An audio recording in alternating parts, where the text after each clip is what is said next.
So the first thing is you can maybe you want to cut your paper in half so that you can use half of it for the print part, and then the other half we are going to cut out a shape that you would like to print. So to cut it in half, first I'm going to start by folding it in half, so like your origami. Press down with both fingers. Okay. And then you can open it up and you're just going to cut on the fold.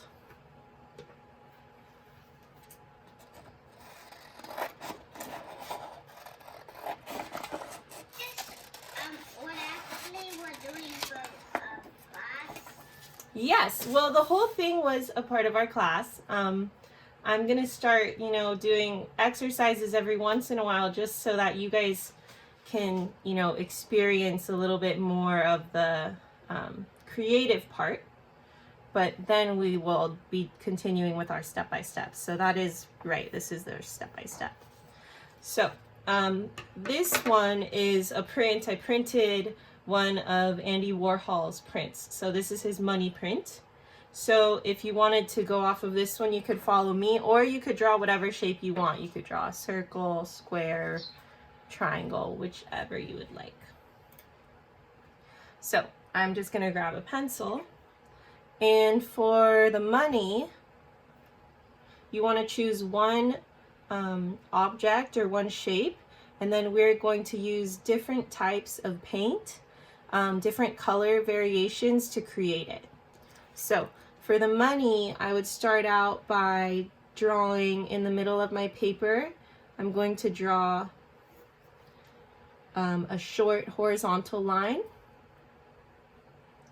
Then I'm going to do 2 vertical lines going down through the middle.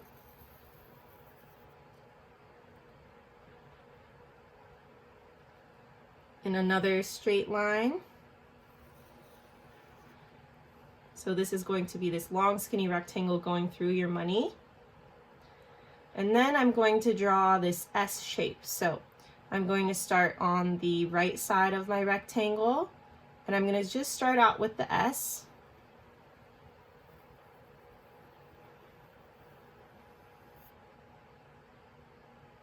And I made the top a little bit bigger than the bottom, and I'll show you why in a second.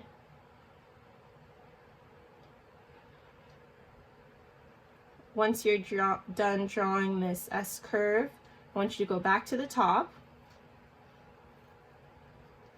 You can do a curved line curving up.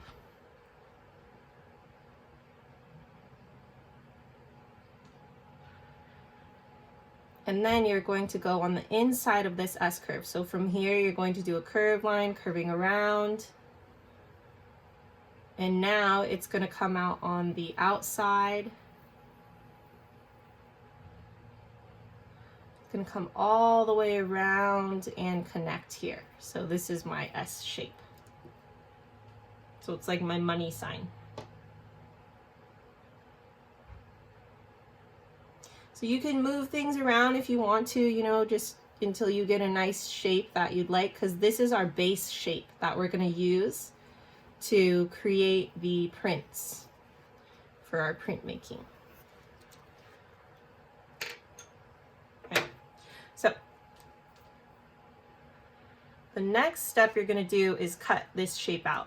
So like I said, it doesn't have to be a money. If you like the money sign, you can use that. It could be as simple as a triangle, or it could be a circle. Doesn't really matter what shape you want to use.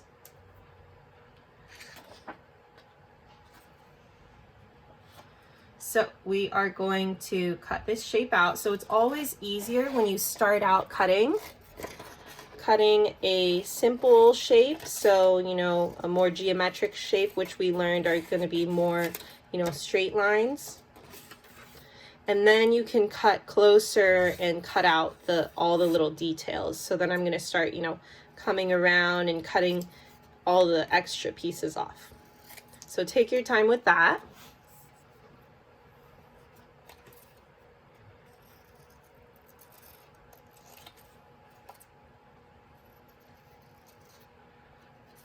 Why are we cutting them out?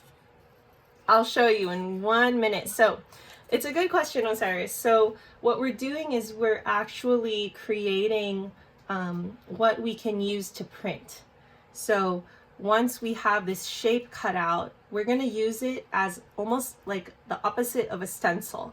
So a stencil, you know, that we've used before is something that, you know, you put down and then you have the outline of the shape and then you go on the inside. This is the opposite. So this is our shape.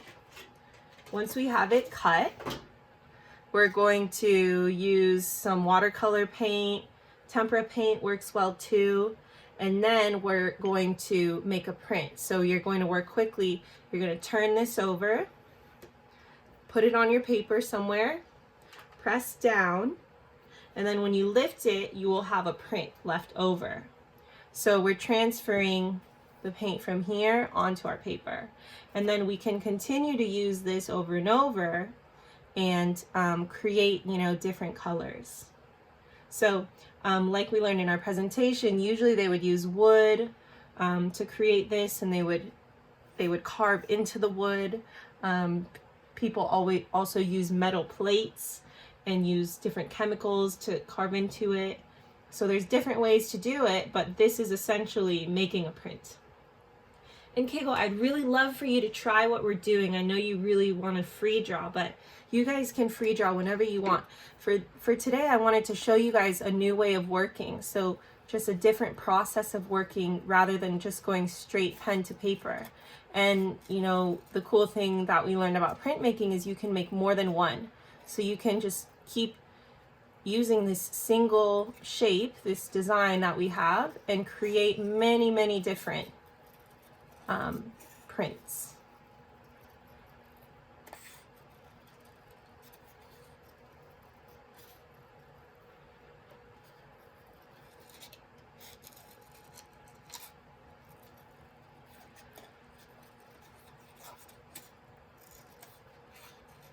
So this money sign is a little bit of, you know, kind of challenge to cut out the shape. So if you don't want to do it, you can definitely do a different type of shape, but it will create a cool design. When you get to the part where, you know, you need to cut these parts out, I know a lot of you know this trick, but what you're going to do is you're just going to fold it. And I want to cut into here, and I can cut a little tiny triangle. Then when I open it up, I have a diamond, okay? And I can stick my scissors into there and cut around it. So that's the trick, how to get into that area.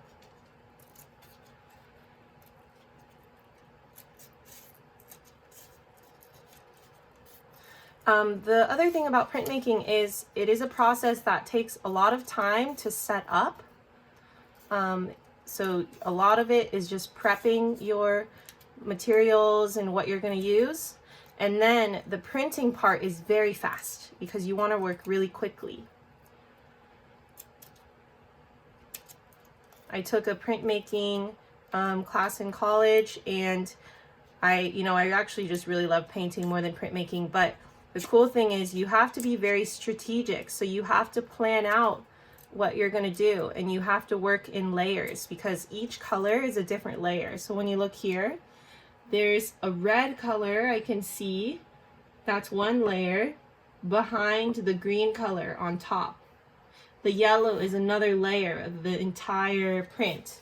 So you have to think about, you know, how you're going to layer your colors, which we have been practicing with color theory and using our color wheels. So you guys might be able to remember which colors look good together, which colors really pop against each other. Another way you could do this is using cardboard. I've done that before, which is really nice and strong, or a styrofoam plate. That works really well, and that's because it doesn't absorb the paint as much. But I figured this was better for us because the cardboard can be kind of tough to cut out. But maybe you can try that with your parents another time. So if you're still cutting your shape out, that's fine. But I want you to just take a break from what you're doing, and you can go ahead and look up here. So what I'm going to do is I actually don't want to do this straight on the paper I'm going to use. I want to put it on my, my scrap paper. because now I'm going to use my brush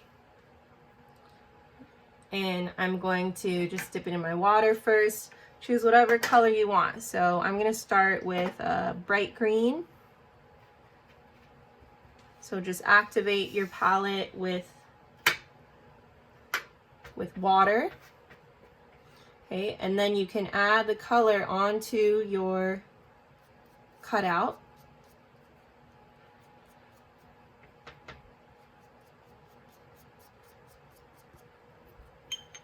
Okay, and now you have to carefully peel this off. Okay. Oh, this is going to be backwards. I actually forgot about that. Oh, my mistake. We actually want to do it the other way. So, yeah, let me flip it around. That was the one thing I forgot too, is you have to think about the opposite way because everything is backwards in printmaking.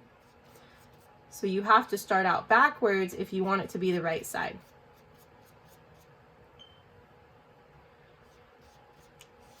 So you have to make sure your print is backwards. You pick it up, very carefully peel it off your paper, move your scrap paper to the side, and then you can place this wherever you want. I'm going to start in the middle. Okay. And now I want to use my scrap paper to press down. So I'm just going to put my scrap paper on top of it. You want to press down, use the flat side of your palm. This is your palm of your hand. Press down, count to probably like 5. 1, 2, 3, 4, 5. When you lift it and take your stencil off, you'll be left with a print. So the interesting thing about prints is you can't always control how they'll look. So this one is a little bit faint. You can see it. There's some areas that didn't get the ink onto the paper, but that's fine because that's part of the look. As you can see in Andy's, you know, some of the ink is really, it's not very strong. And then other ones really bled through really nicely. Okay. So you can keep using that same stencil to create more of the colors. So, you know, just continue with that same process. So printmaking is a lot about repetition, so repeating yourself. So, you know, put it back down on your paper, on your scrap paper. Choose a different color. Let me see, I'm going to grab a different color here.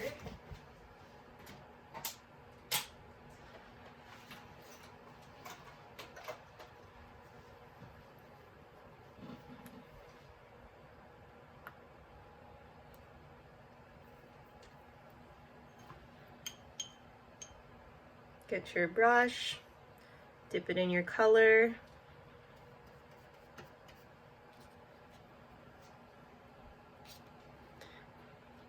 Oops, before I forget, make sure it's backwards. It's important.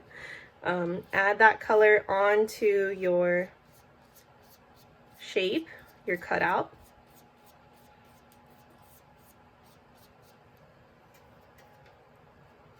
And you have to work really quickly. Like I said, you know, a lot of the slow part is just setting up, but you need to work really quickly because the paint will dry quickly, so you can lift it up. Put it down on your paper wherever you'd like it. And you want to use the bottom of your paper because this has paint on top. So make sure you're using the bottom of your paper or a new paper. Press down, use the flat palm of your hand. Use a lot of pressure because as we learned, you know, they would use the wood block and they would press down really hard and allow the ink to transfer onto the other paper. And then when you lift it, you're left with a print. So yeah, that worked a lot better than the first one. So you would just keep repeating yourself and keep layering on top of each other. You can even do colors mixing. You know, he played around with a lot of our color wheel colors, like complementary colors. Green is across the color wheel from red. Blue is across the color wheel from orange. So just layering those to create your pattern. So for the last bit of time, I'm going to show you how to do this technique. If you don't have paint, you can also just use marker. That's totally fine. So the marker is going to work a little different because you can't really transfer it onto your paper, but you can use the marker around your shape, kind of like a stencil. So it's going to be a little less process oriented, but you're just going to put your cutout down. You can choose whatever color you'd like for your marker. Very similar to our first exercise where we were using, you know, our everyday objects and then creating some different outlines around them. So use your marker and then you can outline around it. You can play around with different types of lines too. If I use the pointed part of my marker, you know, pointing it towards the ceiling, I'm gonna get a really thin line.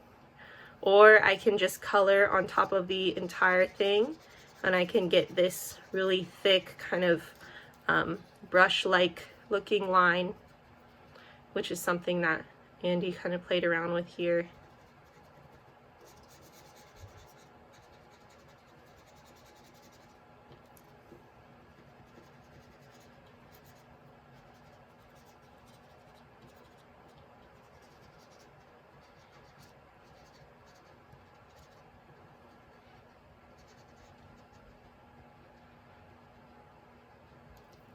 And then when you remove it, you are left with the outline. So it's kind of the opposite. This one you're working positively, so you're adding paint and printing it on that way.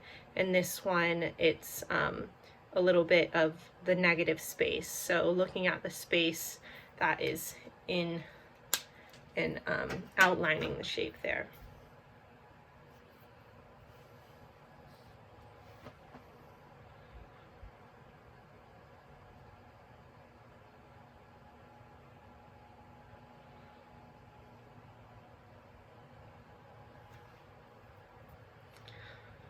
So I hope you guys really enjoyed this lesson. I know that this was a little shorter than most, but it's really all about the process and using, you know, different types of everyday objects around us as inspiration for our artwork and a different process of working. So using a process that is mimicking our printmaking process.